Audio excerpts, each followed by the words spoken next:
1 kilo गेहूं free मिलेगा हर महीने। एक अलावे सरकार एगो निर्णय ले लेगा, एजा करीब 63,864 गो राशन कार्ड बार हुआ ब्लॉक में बगहा 2 में, और उसमें 2,89,000 लोगन के नाम बा, लेकिन कुल 37,671 लोग ऐसा बा जेकरा आधार कार्ड के नंबर ओकरा राशन कार्डवा में नहीं जुटल। तो रउआ लोग ओकर नाम जुड़वा दे ना तो राउर घर के बजट गड़बड़ा जाई और राशन कम मिली, काहे से कि सब लोग के नाम अगला महीना कट जाई। तो ऐसे जरूरी बा कि रउआ बिल्कुल निःशुल्क ये व्यवस्था बा, रउआ राशन कार्ड लेकर के अपन आधार नंबर लेके वो व्यक्ति के जाए के पड़ी और जब जाके उनका अंगूठा लगाई, एक खातिर कोनो शुल्क ना लगी और राउर राशन कार्ड में आधार जुड़ जाए। और ऑनलाइन लोग अगर कोनो आवेदन करता नहीं जेकर नया परिवार बा, जे बट गई बा, जे अलग चाहता, तो प्रपत्र को और खो ऑनलाइन भर दी। 15 दिन में सप्लाई इंस्पेक्टर हमारे बाड़े वो जांच करके एसडीओ साहिबा के भेज दी है और 7 दिन के बाद एसडीओ साहिबा जांच करके बना दी है। एक महीनवा में करीब 8,000 लोगन के हिजा बनल भी है नया राशन कार्ड, और जो नया बनता उनमें सब कुछ लगता। और कोनो तरह का रउआ दिक्कत होके तो एसडीओ से चाहे हमरा से रउआ बात कर सकता नहीं। मोबाइल पर हमारा नंबर सप्लाई इंस्पेक्टर के यहाँ बा, बीडीओ के यहाँ बा, आप लिख सकता नहीं, एसडीओ से ले सकता नहीं। तो हम इजिली अवेलेबल बानी और राशन के व्यवस्था के ठीक में हमारा जवाबदेही बा। रउआ कोनो दिक्कत में हमरा के याद कर सकता नहीं। बहुत बहुत धन्यवाद। अब मैं चाहूंगा कि मैं बुलाऊं हमारे अपर संभालता लोक शिकायत निवारण को कि वो आएंगे और आरटीपीएस हम लोग ज्यादा समय नहीं लेंगे, बात आधा घंटा लेंगे और बाकी आपका सुझाव लेंगे और बहुत जल्दी कार्यक्रम समाप्त होगा। तो मैं बुलाना चाहूंगा अपर संभालता लोक शिकायत निवारण को कि वो आए और लोक शिकायत आरटीपीएस के संबंध में अपनी बात रखेंगे। इस कार्यक्रम में मंचासीन आदरणीय जिला पदाधिकारी महोदय, उप विकास आयुक्त महोदय, अपर समाहर्ता महोदय, जिले के तमाम पदाधिकारी और इस प्रखंड के कोने कोने से आए हुए तमाम जनता, सभी का मैं सादर प्रणाम करता हूं। मैं आप लोगों के बीच जिन विषय पर बात करने आया हूं, एक है आपको बिहार लोक सेवाओं का अधिकार अधिनियम 2011। आप सभी आरटीपीएस के नाम से जानते हैं। जाति प्रमाण पत्र, आवासीय प्रमाण पत्र, ration card, license, driving license वगैरह सारी सुविधाएं आप प्राप्त कर रहे हैं। ये सरकार आपको अधिकार के रूप में दिया है। 11 विभाग की करीब 52 योजनाएं, सेवाएं हैं जो इस अधिकार अधिनियम में सूचीबद्ध की गई है और इसके लिए सरकार की तरफ से व्यवस्था की गई है। प्रखंड, अनुमंडल और जिला के स्तर पर आरटीपीएस काउंटर बनाए गए हैं और उसमें कर्मियों को रखा गया है। आप वहां आवेदन कर सकते हैं, निःशुल्क सेवाएं प्राप्त कर सकते हैं और इसके लिए आप प्रखंड के कार्यालयों में जाकर आवेदन कर सकते हैं, ऑनलाइन भी कर सकते हैं। अगर निर्धारित समय सीमा पर नाम निर्दिष्ट पदाधिकारी आपको सेवाएं उपलब्ध नहीं करा पाता है, उस स्थिति में इस अधिकार अधिनियम में आपको अपील का भी प्रावधान किया गया है, जिसका बखूबी आप इस्तेमाल कर सकते हैं। और वो बात अगर सही है, अगर उन्होंने सेवाएं देने से इनकार किया है और वो गलत है तो उनको दंड भी देने का प्रावधान किया गया है। अब मैं आपके दूसरे अधिकार की बात करता हूँ। बिहार लोक शिकायत निवारण का जो अधिकार अधिनियम है 2015 में इसको बनाया गया, 16 से लागू है। आप सभी जानते हैं कि सरकार की जितनी सारी योजनाएं चल रही हैं, सेवाएं सरकार दे रही है और भी पुल पुलिया, सड़क, मकान जो भी बन रहा है वो सरकार के किसी नियम के तहत बन रहा है। इसके लिए कोई ना कोई लोक प्राधिकार जिम्मेवार है। अगर ये सेवाएं आपको समय से नहीं मिल पा रही है, आप इसके लिए योग्य है और समय से नहीं मिल पा रही है, या सेवाओं में गड़बड़ी है, नियम के अनुसार नहीं हो रहा है, आप अपनी शिकायत को दर्ज करा सकते हैं। शिकायत दर्ज कराने के लिए आपको अनुमंडल, जिला और विभाग के स्तर पर इसकी व्यवस्था की गई है और घर बैठे भी आप अपनी शिकायत कर सकते हैं, ऑनलाइन कर सकते हैं।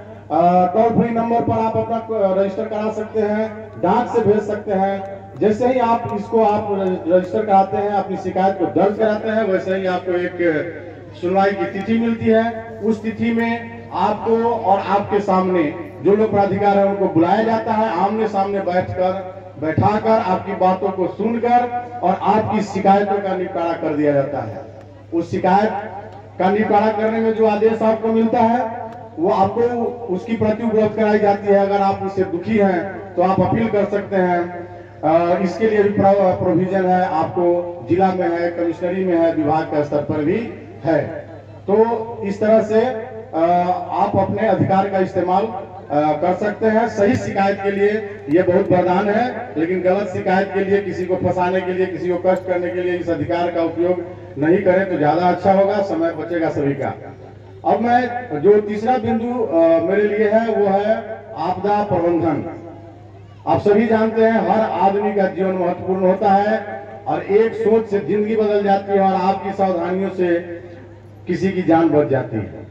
आपदाएं वैसी होती है जिस पर आपका कोई काबू नहीं है, न आपके समाज का, न सरकार का, न समुदाय के लोगों का। तो इसका आना निश्चित है। जब आपदा आती है तो होता क्या है, जान माल की क्षति होती है, बड़े पैमाने पर होती है, किसी खास इलाके में हो जाती है, रोजी रोटी बाधित हो जाता है। तो इससे बचने के लिए हम आपदा प्रबंधन करते हैं। इसके दुष्परिणाम को कम करने के लिए आपदा प्रबंधन करते हैं। इसमें क्या करते हैं, आपदा आने से पहले हमको कुछ करना चाहिए, आपदा के घड़ी में हमको क्या करना चाहिए, और आपदा जब आके चली जाए तो क्या करना चाहिए, इसी को आपदा प्रबंधन बोलते हैं।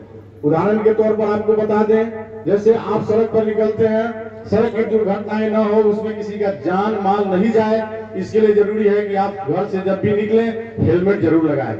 कार में अगर बैठे हैं तो सीट बेल्ट जरूर लगाएं।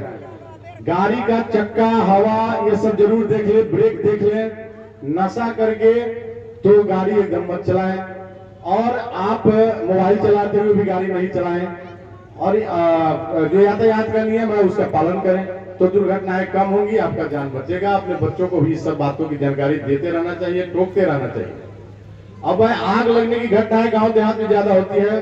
गर्मी के दिनों में जब पछुआ हवा बहती है उस समय आग लगी घटनाएं हो जाती है। ये घटनाएं न हो इसके लिए क्या करना है, आपको बच्चों के पहुंच से माचिस, गैस सिलेंडर है या कोई भी ज्वलनशील चीज है उसको आप दूर रख दीजिए। आपको खाना बनाने का समय निर्धारित कर लीजिए, गर्मी के दिनों में 8 बजे के पहले बना लीजिए।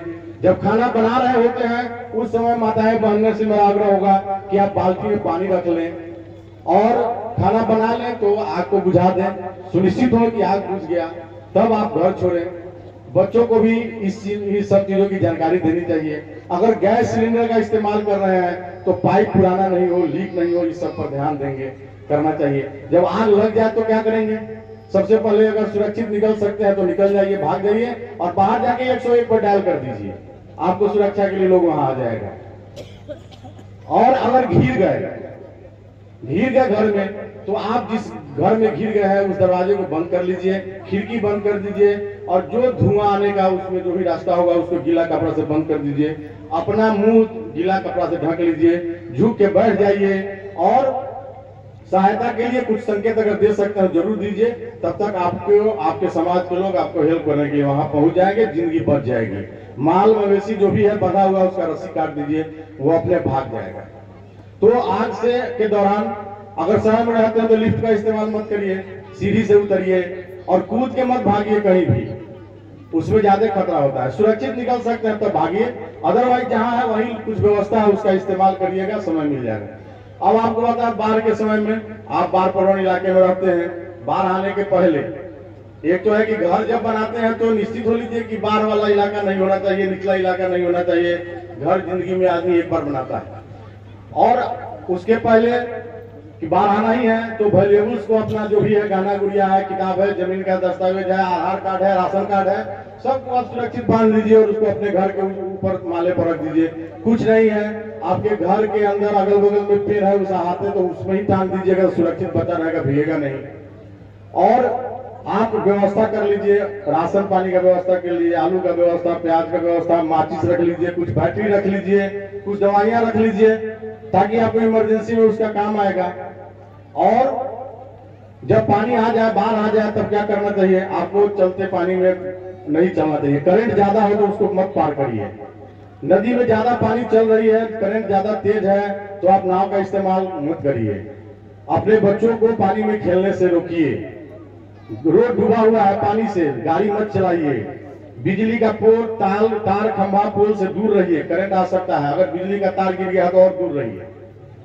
और वह सुरक्षित निकलने की कोशिश करिए। सरकार का जैसे इंस्ट्रक्शन आपको मिला, आप ऊंचे जगह पर चले जाइए। जैसे ही आप ऊंचे जगह पर शरण लेंगे, सरकार वहां आपके लिए व्यवस्था शुरू कर देती है। सामुदायिक किचन चलाती है, आपके लिए दवा की व्यवस्था करती है, आपके बच्चों के पढ़ने खेलने दवा सबकी व्यवस्था करती है, आपके मवेशी के लिए चारा की व्यवस्था करती है। और तब तक आप वहां से नहीं जाए जब तक पानी रिसीव नहीं कर जाए, जाने का ये नहीं हो जाए। अगर घिर गए हैं तो तैर के भागने का भी कोशिश मत करिएगा। हो सकता है बीच मैदान में जिंदगी समाप्त हो सकती है। हेल्प के लिए आप जरूर लोगों को बुलाएं, वहां आपको मदद मिलेगा। आपके समाज के ही लोग मदद देने के लिए आपके तैयार हो जाएंगे। कहा भी हुआ है कि पड़ोसी सबसे पहला मददगार होता है, इसलिए पड़ोसी से संबंध भी अच्छा रखना चाहिए। भूकंप की स्थिति में आपको जहां है वहीं रुक जाइए, झुक जाइए और सर को ढक लीजिए। रुकिए, झुकिए, ढकिए, कि बचा रहेगा, कोई बचा लेगा आपको। इसलिए भूकंप के समय में इन सब चीजों का ध्यान रखेंगे। और ये चंद बातें हैं, आपदा प्रबंधन बहुत बड़ा विषय है, लेकिन छोटी छोटी सावधानियों को आप जब रखेंगे, अपने बच्चों को सिखाएंगे, समाज के लोगों को सिखाएंगे, बहुत बहुमूल्य जिंदगी बच जाएगी। हम उम्मीद करते हैं आप सभी सुरक्षित रहें। धन्यवाद। बहुत बहुत धन्यवाद सर। और भूमि समस्याओं और भूमि के प्रबंधन के लिए जवाबदेह पदाधिकारी हमारे अपर समाहर्ता महोदय हैं। मैं आग्रह करूंगा कि वो आए और भूमि समस्या और भूमि प्रबंधन मात्र 10 मिनट अब हमारे तरफ से है। बाकी इधर से एक नाम आया है सुझाव देने के लिए, उसके पश्चात कार्य हमें पता है, तो अपर समाहर्ता महोदय का मैं स्वागत करता हूँ। आप जो आज की जनसंवाद में उपस्थित हमारे जिला के आदरणीय जिला पदाधिकारी महोदय, मंच को उपस्थित हमारे सभी वरीय पदाधिकारीगण और इस ग्राम पंचायत के आगे सभी जनता का स्वागत अभिनंदन करते हैं। और मैं ये बताना चाहूंगा कि आप सब अवगत होंगे कि जो जिला पदाधिकारी के न्यायालय में या राज्य में जानते हैं, जो विवाद जाता है, झंझट झगड़ा जो होता है, सबसे ज्यादा आपके जमीन से जुड़ा हुआ झगड़ा है। जमीन से जुड़े झगड़े का कारण को कम करना सरकार का पहला प्रयास है। उस प्रयास के सरकार ने अभी सभी अंचलों में पर्याप्त संख्या में राजस्व कर्मचारी और अंचल अमीन पर स्थापित किए हैं। दूसरा काम कर रही सरकार की जितने भी सरकारी आपके या आपके जमीन से जुड़े हुए कागजात हैं, चाहे वो बंदोबस्ती हो, पट्टा हो, वार्षिक पर्चा हो, पहले का दस्तावेज हो, दाखिल खारिज का हो, सभी कागजातों को सरकार कंप्यूटराइज कर रही है। डिजिटाइज स्कैन करती है, कंप्यूटर पे होगा और कुछ दिनों में वो सबके पब्लिक में होगा। मतलब आप कहीं से भी कंप्यूटर पर बैठ के अपने खाता खेसरा, बंदोबस्ती, रकबा, जमाबंदी देख सकते हैं। ये इसलिए कर रही कि कागज रहेगा तभी वो झगड़ा का जब विवाद खत्म होगा। तो एक दूसरा वो काम कर रही है। तीसरा सरकार ये प्रयास कर रही है कि जो भी राजस्व के काम है उसमें पारदर्शी लोगों को दिखना चाहिए कि हमारा काम क्या हो रहा है। उसके लिए यहाँ पे जितने भी राजस्व के काम